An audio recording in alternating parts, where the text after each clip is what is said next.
Welcome back to Wild Contemplations with Kristin and Cori. I am Kristin, one of the hosts. I am a 1-3 emotional projector and Sag Sun Libra Moon Pisces rising. Cori and I are taking a journey around the wheel to explore the gene keys that are illuminated by the sun right now and their programming partner of the earth while weaving in some human design and astrology along the way. So welcome. Thank you for being here. And Cori, would you like to introduce yourself? Thank you, Kristin. Thank you, all of you who are listening across space and time, for joining us on this adventure. I'm Cori. I am a 4/6 sacral manifesting generator, a Cancer sun, Virgo moon, Virgo rising. And last time we met, we were contemplating the sun in 45 and the earth in 26. Today we will be contemplating the sun in 12 and the earth in 11, which is a transit that we just moved through. And so we'll probably be feeling both of those in our little check-in that we typically do after we take a few breaths together. But if you'd feel like joining me and softening the gaze, closing the eyes, perhaps, maybe just bringing a hand to the body and just sinking in together here with 3 breaths.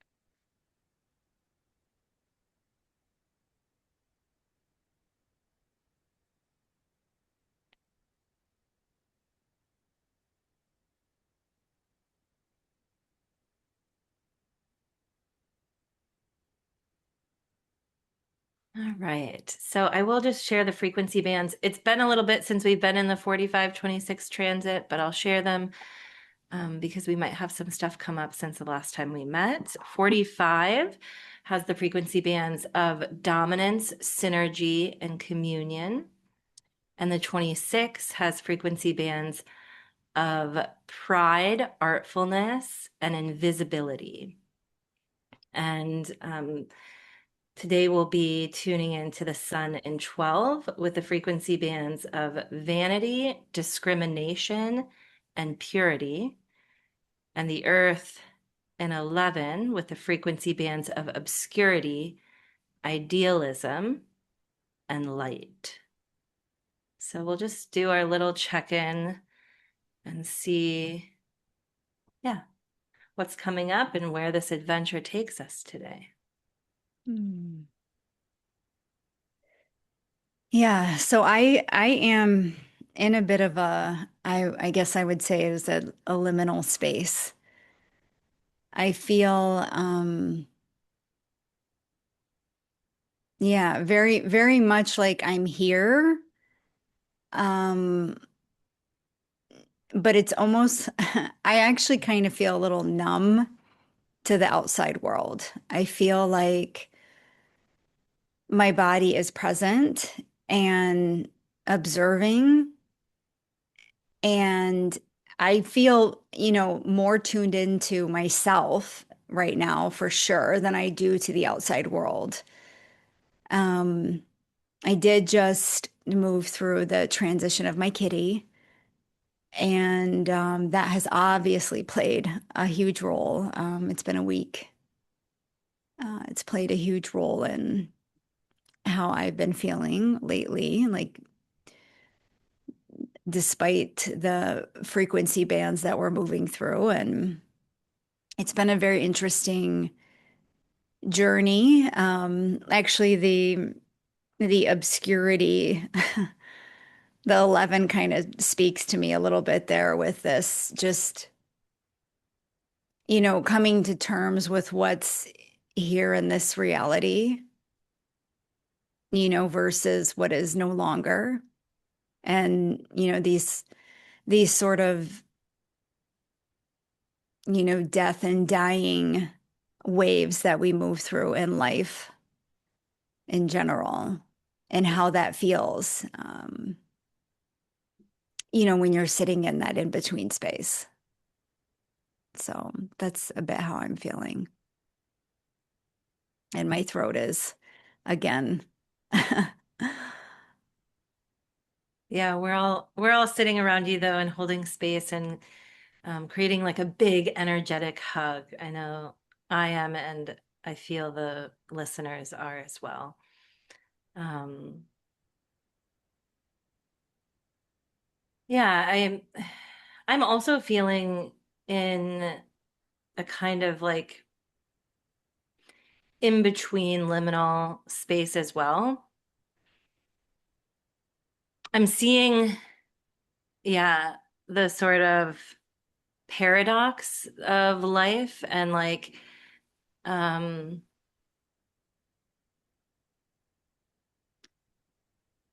I feel very much at a place of change. I mean, we're getting ready to change. We technically just did change seasons, but these keys sit at like they're the last fully like Gemini and Sagittarius keys that we're exploring today, the 12 and the 11. So they're ending a season, that's coming at the end of a mutable energy, and there is a lot of change associated with that.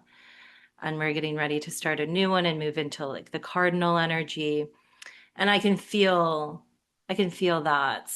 Um, yeah, that change is upon us. And like the change hasn't maybe necessarily fully, like the things are falling away on one side.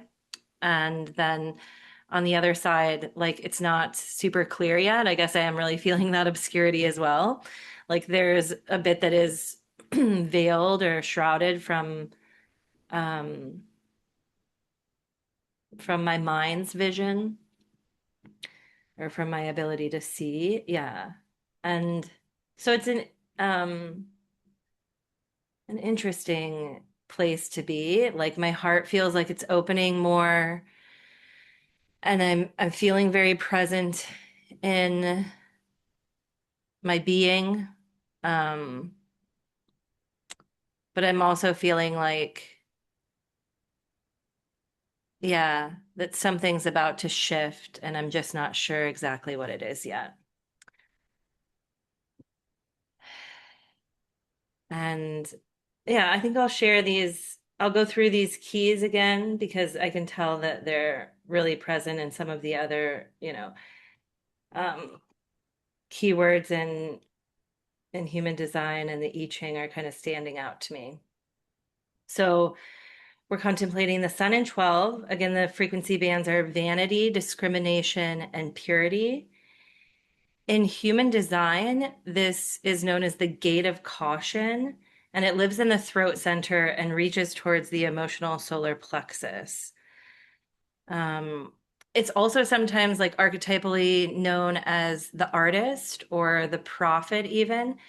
Um, and it's very tied to like waiting for clarity and waiting for the emotional wave to move through.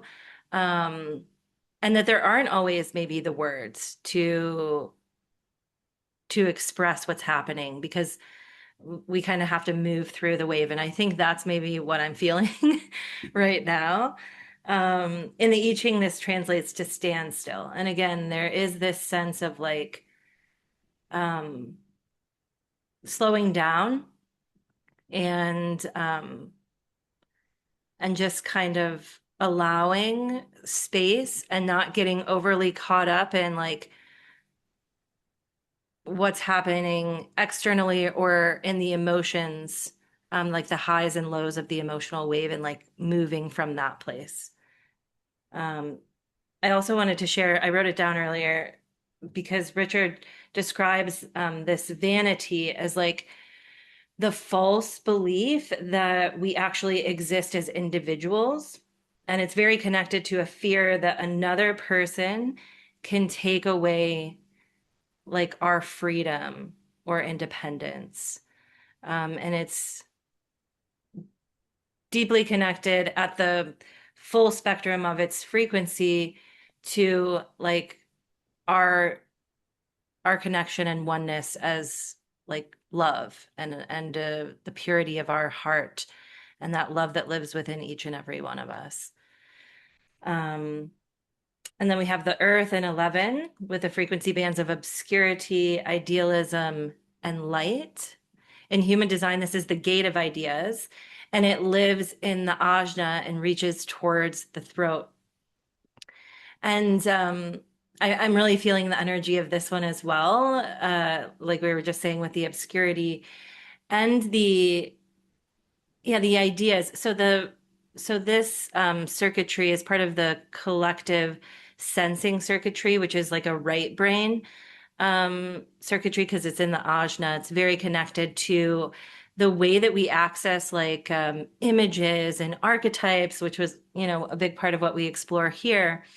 Um, and that kind of like information that comes in through the right brain that's, maybe not as much literal as it is like symbolic. And I also feel very much this energy right now is like a lot of different things come into like, the ideas that come through here. It's not like you have to do everything with all the ideas. It's more that they're there like for you get to pick and choose from or talk about and maybe share with other people. And I feel that energy quite a bit coming through where it's like there's lots of different like ideas and ways to go.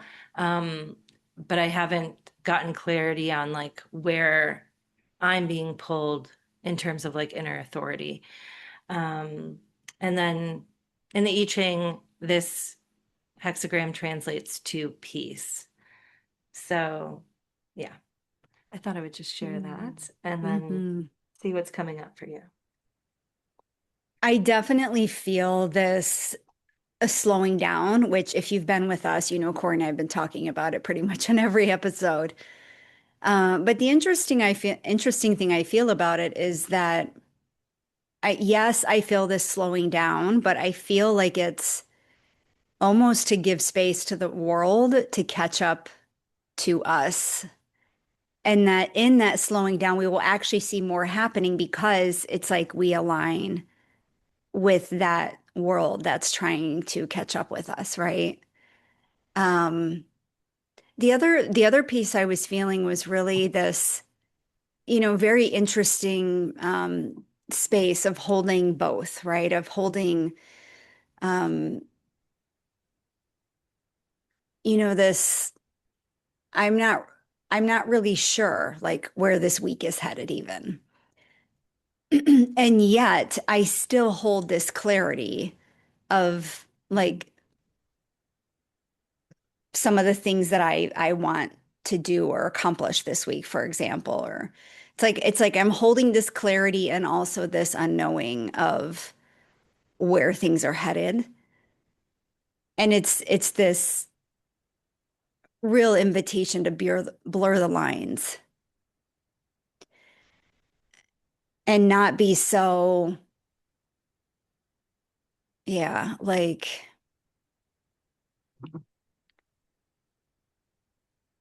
needing to decide, I guess. More letting the energy land and for things to naturally flow as opposed to us. I want to say forcing, but maybe not forcing isn't, it's kind of a harder word. Um, Maybe not as much forcing, but us like guiding as much. It is more of this sitting back. I did very much feel the stand still and the peace and everything as I was navigating some of the heavy moments of transition last week. And it's really beautiful. I did this yoga for grief practice. And at one point, she had us in this position where if you imagine like sitting down on the floor on both of your shins and then lifting one of your knees up and wrapping your arm around it. So one shin is on the ground and then one foot is on the ground with the knee bent, right? And then kind of holding your hand, one one arm around the knee and then one hand up open here.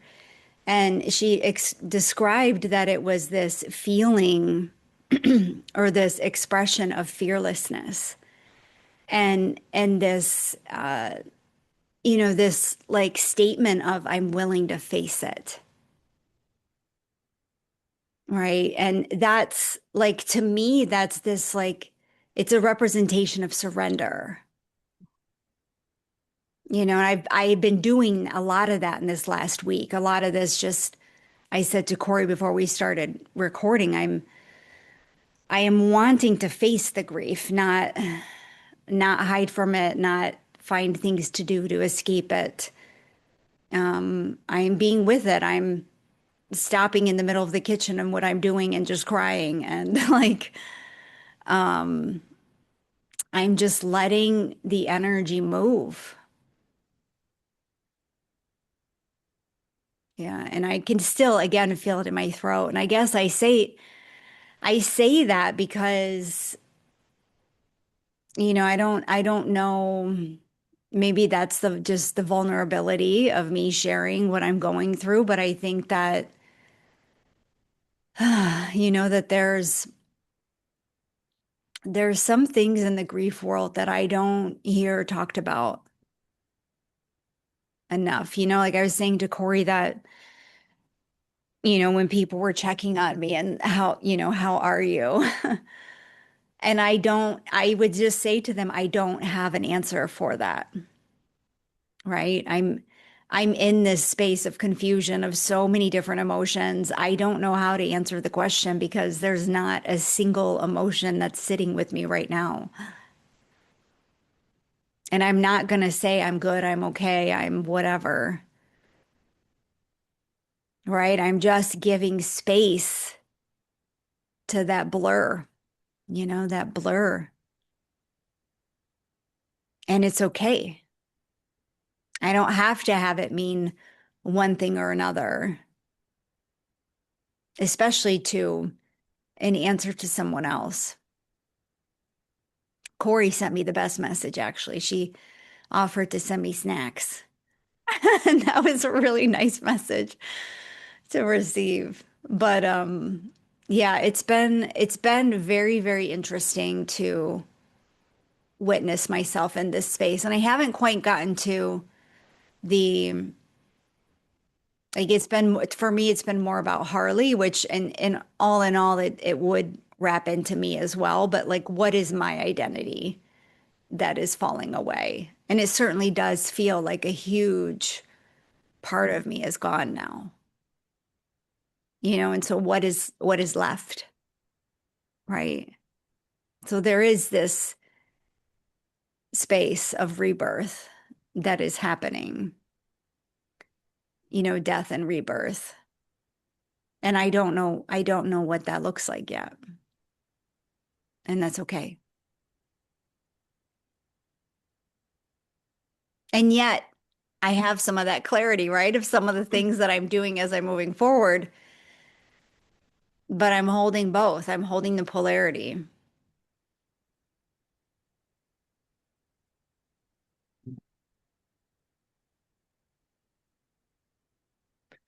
I feel these energies so alive in what you just shared.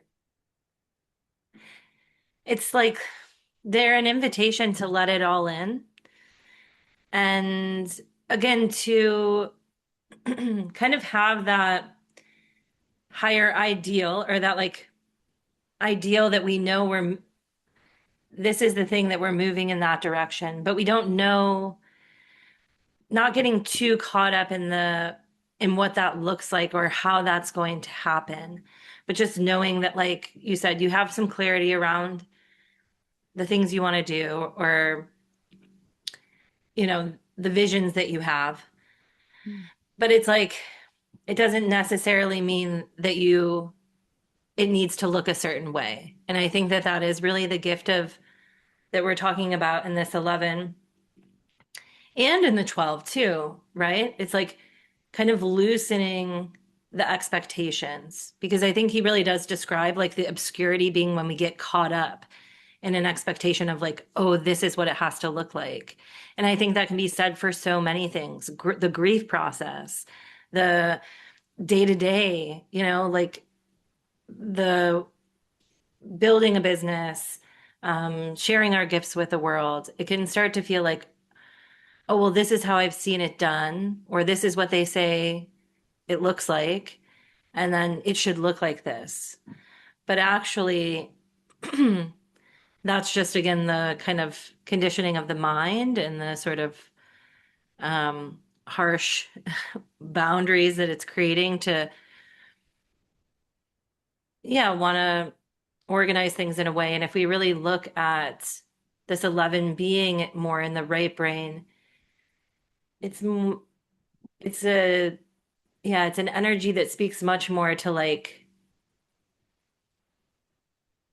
allowing it to emerge, but like still just keeping in mind the more symbolic um energy of it rather than like a certain framework or like pathway that looks has to look a certain way. And I love what you said too about the slowing down, like is actually so the rest of the world can kind of like catch up. I'm gonna keep that in my field this week. Especially at the times when it feels like, oh, things are moving fast out here. So like kind of feeling like I might need to move faster or like I've noticed a bit this week in particular that my mind is wanting to grasp on to like some answers, get moving, like we got to get things figured out. But I know that the invitation that's coming through my whole being is like you were saying, it's okay to not have it figured out. It's okay to not know what the next step looks like. We're keeping in mind again this like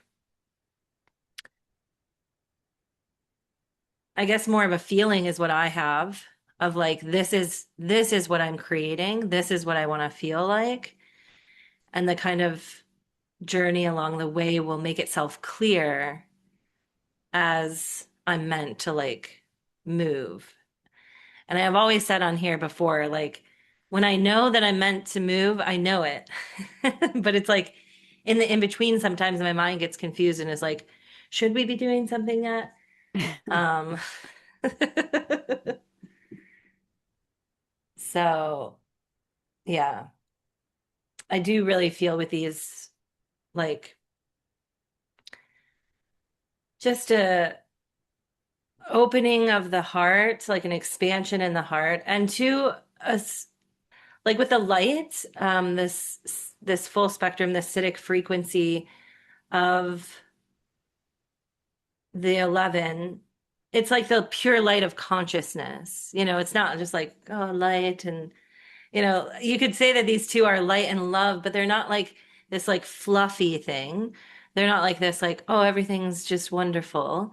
It's more like the light I see is the light of consciousness is like uh clearing our cloudiness or the veil. We're able to see, truly see beyond. And then the purity of the heart, like that, is like, again, this like infinite loving presence that contains it all. It doesn't just contain the good or the happiness or, like it doesn't just contain one part of the spectrum.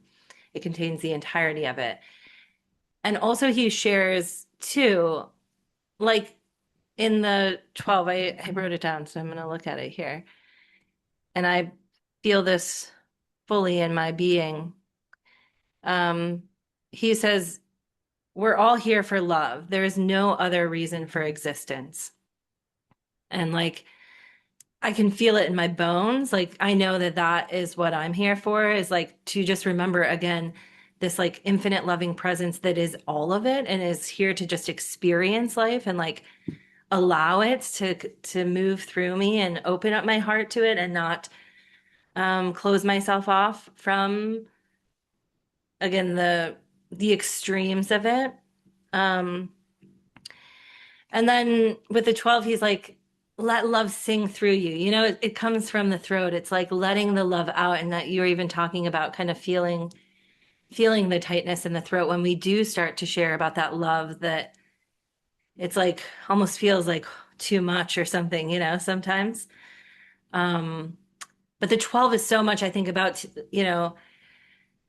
just letting that love move through us, and then it connects with all of the cities that are really just different expressions of love. Like that's all that all of this really is. um and I love coming to those points because, again, it's like, don't get too serious about the details. Don't get too caught up in the like minutia of it. It's There's something bigger here, and again, we can have a different name for it. We can have a different expression of it, but at the core of it, it's love. Mm. As you were sharing about like, the love and lights kind of stuff, what I was feeling was this, just this space, holding space for possibility. It's like in the energetics. It's moving beyond the mind, really, and allowing the energy to show us. It's taking a step back from us defining what it we think it needs to be and allowing what is to emerge. And when we do that, when there's that allowance there, when there is that surrender, then there's so many possibilities, right? It's like throwing seeds of wildflowers and not knowing what's going to pop up. Like it's it's that kind of energy. And isn't it interesting to think about the slowing down and this and the world speeding up around us? It's such an interesting perspective because I think until this episode, I was very much in the space of like there's probably something I should be doing in this space of slowing down, but I'm honoring how my body is asking me to slow down, even though my mind is thinking we should be doing something because everyone else is moving and going. And this episode, right, it shifted into we're slowing down so they can catch up. And in fact, if we actually followed the mind and moved, then we end up in another position that the world can't see again. And so then you just end up in this like, this eternal chase, if you will, of the world trying to catch up to us. And yet we're we're likely the ones over here feeling the frustration, the bitterness, the anger, whatever, that the world isn't getting it. The world isn't here with us. What am I doing wrong? Right? So it's very interesting to see that flip. And and also such a beautiful invitation to trust the timing and to really trust the body, right? The body is saying, no, actually, like I want to slow down right now. And if we just allow that, then how beautifully can the timing align? Everything can align around us and the possibilities emerge that we might not have seen had we ran ahead.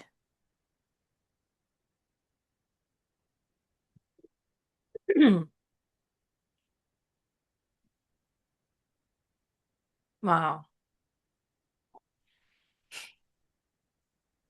It's like as you're sharing, it's just giving me like full body chills, and it's just like, wow, that's it's like feeling so true to my being. And I feel like it can be applied to so many things that again, I'm feeling like, oh, you know, why isn't this happening yet? Or, like I want to get there. I want, what do I need to do differently? And what if it's about, like you said, it's not that we have to like try to find a way to get there faster, to make it happen. It's just that it needs to all catch up with one another. And so maybe that's more about like letting it than trying to do anything to make it happen.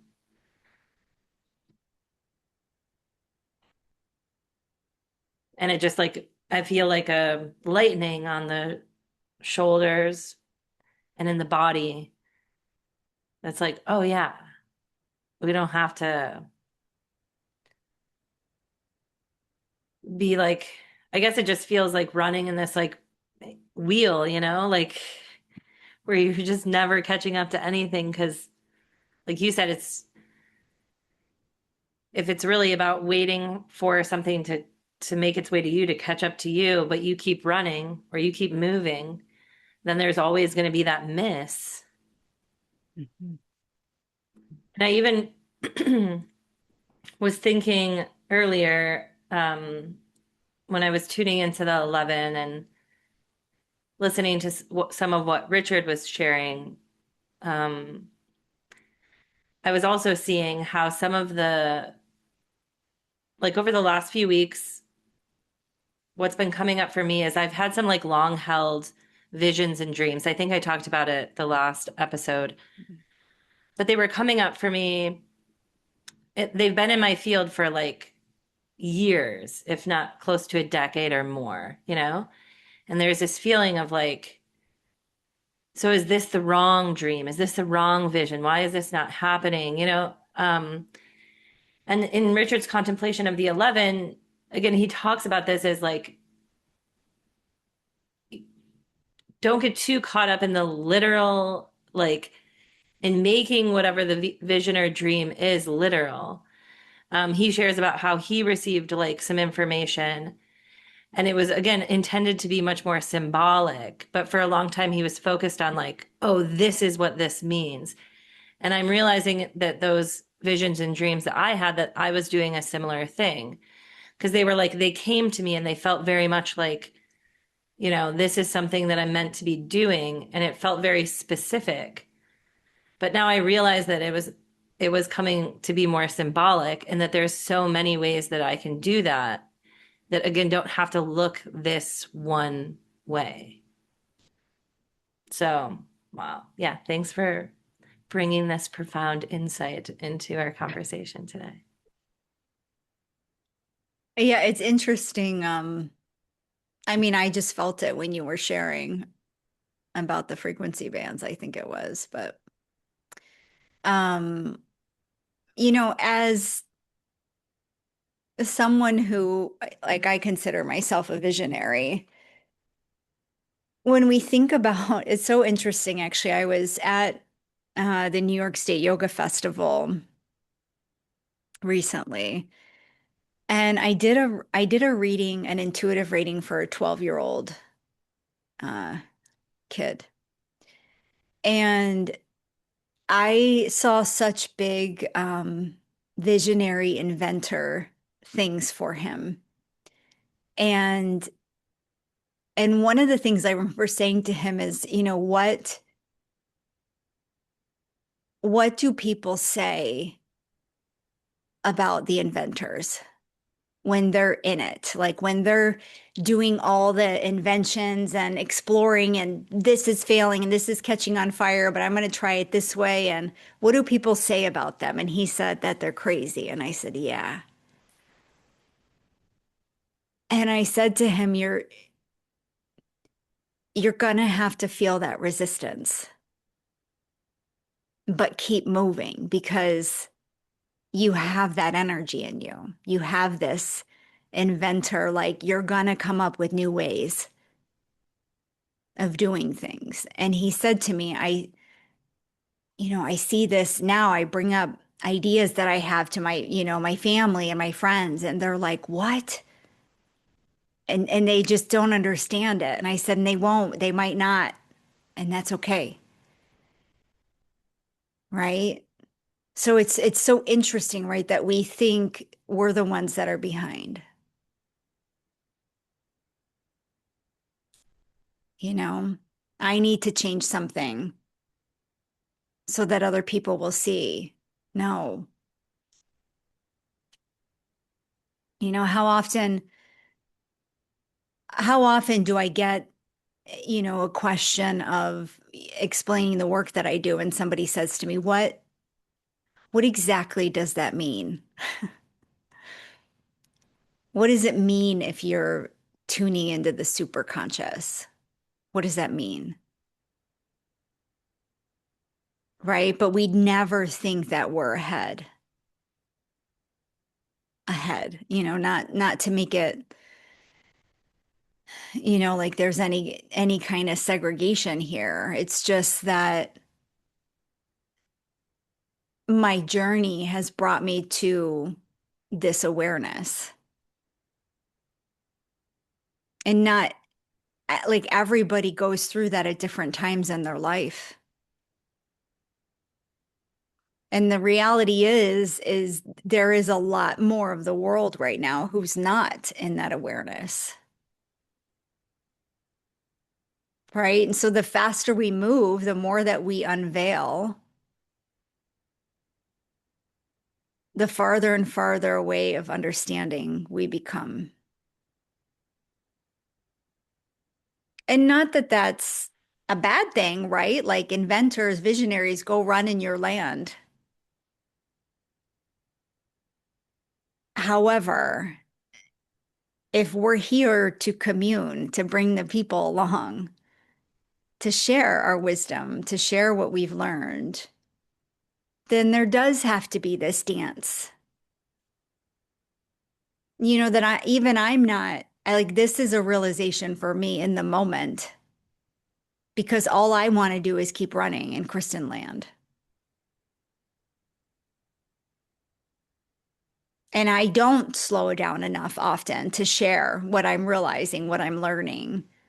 And so what happens is I'm leaving everyone further and further behind. Mm. And that's the last thing I want to do.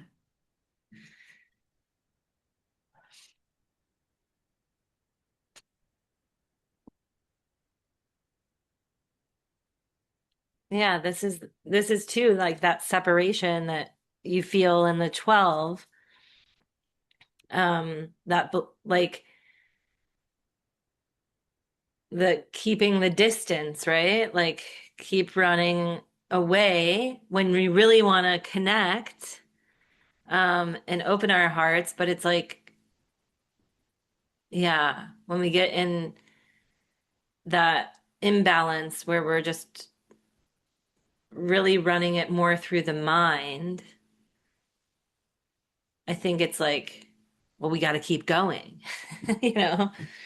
Um, and then it's just creating that distance that is not really what our heart is desiring. And two, as you're sharing, I'm being reminded of something with this 11 that I think about, and just energy in general. Again, like if we think about the energy that runs through these various centers as being collective, right? Like so the ideas are not really unique to the individual. Again, they're like collective, but they choose to come into an individual's field because that individual put their unique spin on them or share them in their unique way. So this 11 too isn't always about having to like run with every single idea you get. Like the 11 gets a lot of ideas. So it is more about recognizing, okay, first, I don't have to do something with all of these ideas. I can talk about these ideas and share them with other people, and maybe someone else will take one of those ideas and do something with it. Really, the ideas that we're meant to do something with are the ones that we receive the information through our strategy and authority. So I think there's that too. In what you're talking about, it feels very connected. Again, if we're just moving and like in that over overly mental state where we're like, oh gosh, we have all of this stuff coming in. I got to make something happen with all of it. There's not enough time, and time is running out. But the reality of it is that one, these ideas are being brought to us in the right timing, and then they're sharing and they're like formation and all of those things. Those will also come in the right timing if we can really trust that again we are all part of a whole. We don't exist separately. So we're all part of a whole. And really, what we're here to do is just through our unique makeup and vessel, allow the energy to move through us and feel into, like you said, what is our body, what is our field telling us about where we want to go next and what we want to do with it. But it's so much more about this openness than it is about like, yeah, the movement and the like bringing it into a specific form.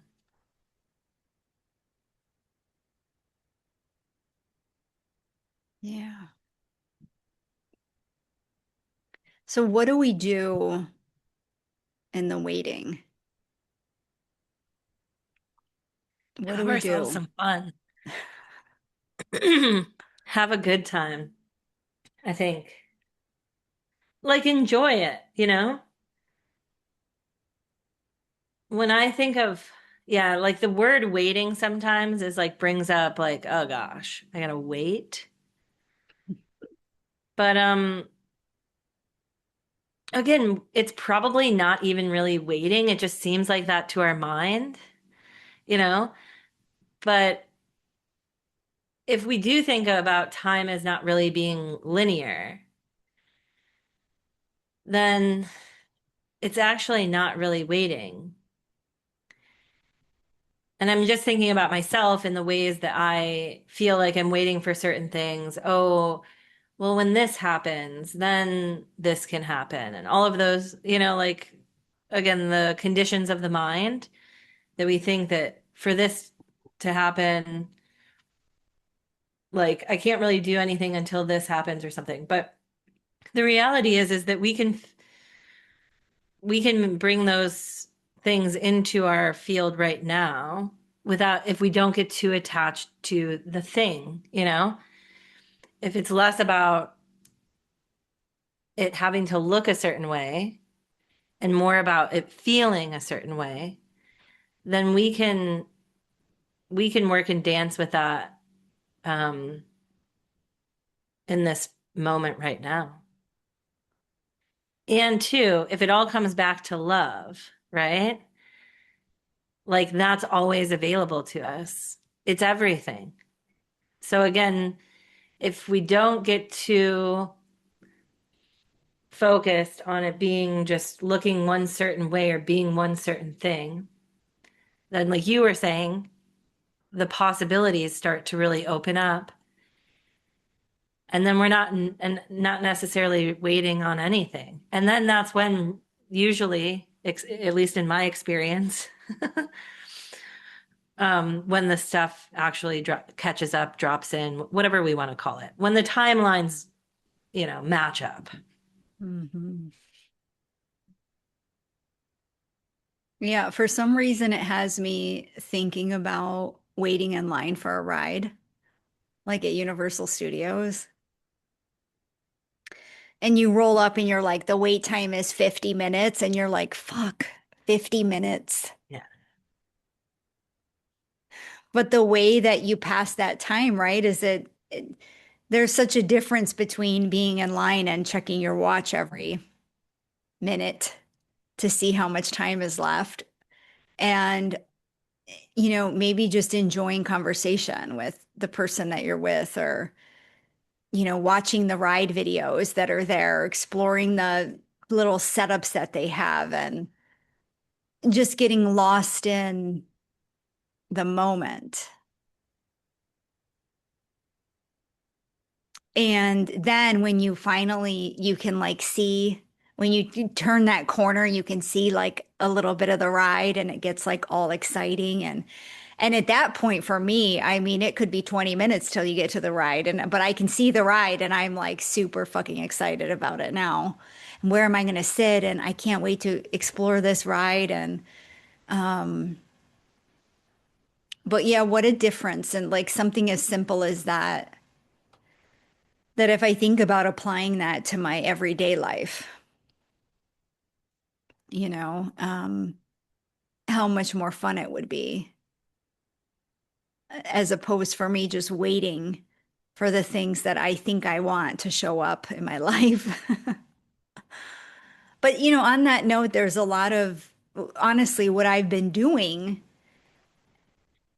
instead of waiting per se is really just getting involved in these little projects that I want to bring to life, and focusing on them, and then seeing these little opportunities just pop up in front of me, right? I'm not even out there seeking them. I'm just getting the invitations. And it's because I'm letting myself get lost in the energy that I do desire, that I want to bring to life. And I'm, yeah, focused on that, and not thinking about, how do I get what I want? Um, and it is an interesting, like I've certainly been on the other side of that, right? So for anyone who's listening, like there's a very real side that, is confused and waiting, and I don't understand why this isn't here. I feel like I'm doing all the things, and what am I doing wrong, and how am I getting in my own way? And if I could just do this differently, or if I just, received X amount of dollars or X amount of clients or whatever, then everything would be okay. But the reality is that even if, like, when we're in that mindset of if I just had X, even when we get X, it's still, it becomes more than, and the mindset stays there, right? So now how do I do more? How do I maintain this? How do I blah, blah, blah? And then we just build this, like, again, this running target, where we just want to keep running ahead. We build that instead of just being in the moment and allowing the things to align with us, the things, the people, the timing.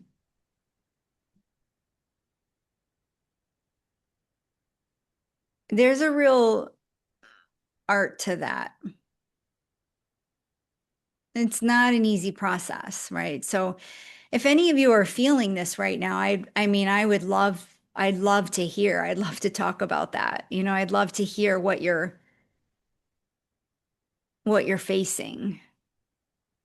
What are those thoughts that seem to be getting in the way? What is stopping you from allowing what wants to come through instead of chasing? Yeah, I'd love to hear more about that from you guys.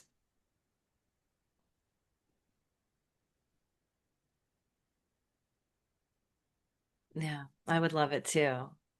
Because see how much it just opens up when we start talking about this and sharing our experiences. It's like it opens these other possibilities and pathways and doors. And it's like, oh, wow, I never thought about it in that way, you know? And it's just like, there's so much creativity here. There's so much creativity in these keys, in all the keys. But in these keys, it's like, yeah, there's there's certainly invitations for us to focus on channeling that energy in ways that we want to, if we don't get caught up in the expectation of exactly what it looks like. But there's also a perfect journey when we do get caught up in the expectation of what it looks like. So it's like there's never any, and we've talked about this before, but just to remind ourselves, myself, everyone, that again, we can never be doing it wrong. Like it's all leading us to where we're meant to be. And it's all part of the process again of lining things up. So there is so much to be experienced in running ahead and getting caught on this is what I want it to look like. This is what it should look like. I can't do this until I have that. Because it shows us that that's actually, an illusion. But we have to sometimes move through that to see it. And again, I think that this is where this idea of like the light comes from is like, oh, now there's more that I can see because I moved through that experience. There's more of my, yeah, there's more there in my vision now than there previously was. But I had to move through that to kind of peel back the layers or the curtain. I love that you said illusion, that it's really an illusion. That's such a powerful frame of the experience.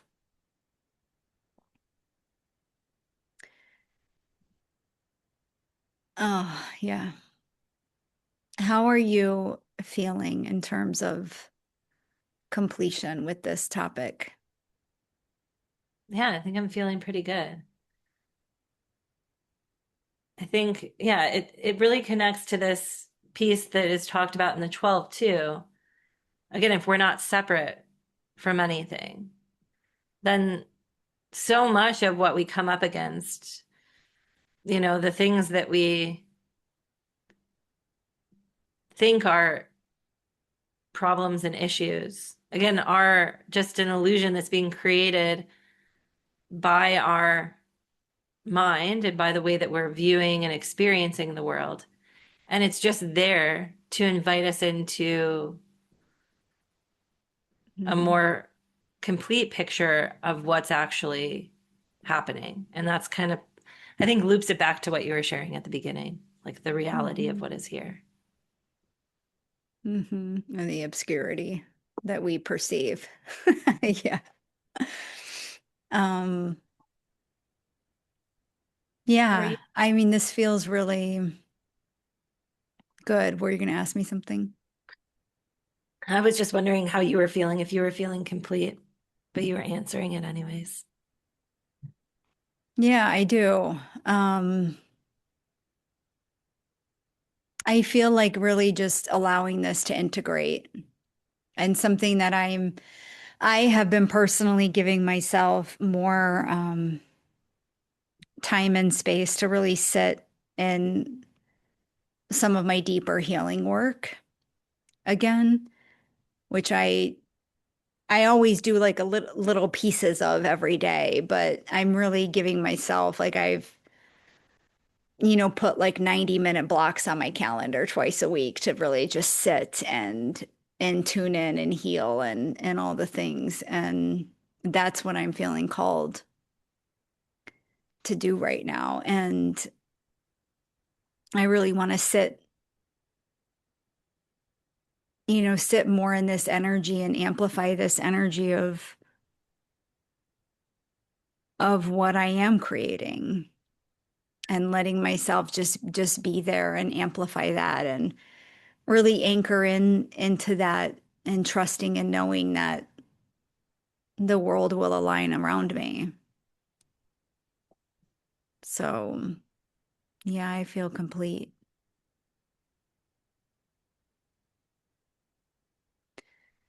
So, thank you everyone for being here with us and just being on the journey with us. I think that, you know, being in these moments, like there's so much that happens that I realize just even in these episodes. And as you're listening, I'm sure that you're having your own little resonance and realizations happening. And we would love to hear those as well. Because those moments certainly happen for me while I'm in this conversation. And so that's to me, that's not by chance. It's because I'm showing up in this space and I'm just open. I told Cori before we started recording, I don't know if I'm ready for this. Um, with Harley and everything. And she said, we can start, and if it feels off, we can stop, and just having that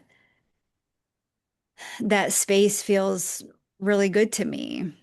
And I really believe in having spaces where we can be more raw and vulnerable so that we can connect and commune on a more human level. Um, and honestly, it really does, in a way, that whole juxtaposition of speeding up and slowing down, it helps me slow down. Even though Cori and I are recording like pretty much weekly, it still helps me slow down, right? Even though it feels like we're moving fast through these keys.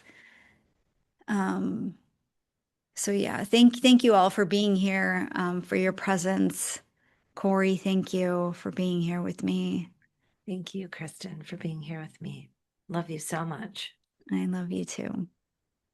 And if you guys loved the episode, please share it with someone. Help us like percolate this energy into the world. We're sending you lots of love, and we will see you soon.